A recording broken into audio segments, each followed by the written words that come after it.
चलिए next question करते हैं। तो नेक्स्ट क्वेश्चन देखो आता है केस सिनेरियो जेके लिमिटेड है। क्वेश्चन है ये कि JK limited produce and sell a single product. Presently, the company is having the quality control system in a small way at an annual external failure, internal failure cost आ रही है company की। तो इसी को क्या कहते हैं, एक्सटर्नल फेलियर और इंटरनल फेलियर को कॉस्ट और नॉन परफॉर्मेंस कॉस्ट।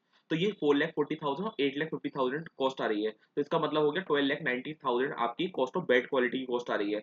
अब कंपनी क्या कह रही है कि company is not able to ensure the supply of good quality product up to the expectation of the customer and want to manage the competition to retain the market share and consider alternative quality control system. अब वो quality control system पैसा लगाना चाह रही है, मतलब क्या, cost of good quality पैसा लगाना चाह रही है।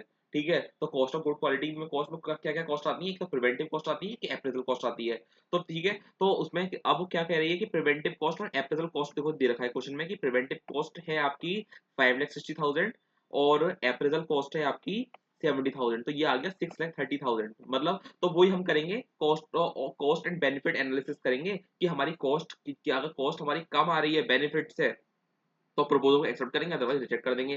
तो हमारी कॉस्ट कितनी आ रही है, 6,30,000 है।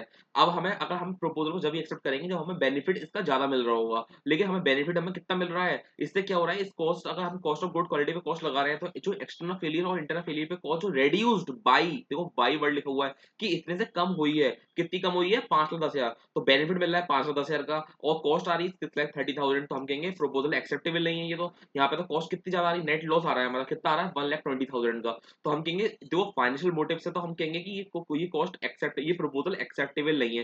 बट नॉन फाइनेंशियल पर्सपेक्टिव के अकॉर्डिंग मैं कह सकता हूँ ये कॉस्ट एक्सेप्टेबल है। क्यों, इससे हमारा आगे इंप्रूवमेंट आएंगे। ठीक है, ये देखो लिखा हुआ है non financial perspective stated the company should accept a new proposal. ठीक है, अब सेकंड पॉइंट पूछा है इससे इसने कि क्या कंपनी अगर चाहती है कि एच 0% डिफेक्ट का, तो उसे बहुत सारा पैसा लगाना पड़ेगा कहाँ पर, कॉस्ट ऑफ गुड क्वालिटी में। अगर कंपनी जाती है जीरो डिफेक्ट में जाती है तो इंप्लीमेंट करना पड़ेगा वेस्ट इंक्लूड रीवर्क करना, real loss, unproductive time, over design, इस पर ये सब इसको एलिमिनेट करना होगा सारी चीजों को, वेस्ट को। ठीक है, और ये क्या है कि अगर suggest suitability quality control and minimum cost, तो बस ये लिख देंगे कि अगर 0% डिफेक्ट चाहिए आपको तो कॉस्ट ऑफ कन्फर्मिंग कॉस्ट आपको बढ़ानी पड़ेगी। ठीक है, 0% डिफेक्ट कॉस्ट होगी तो नॉन कन्फर्मिंग शुड भी निल होनी चाहिए।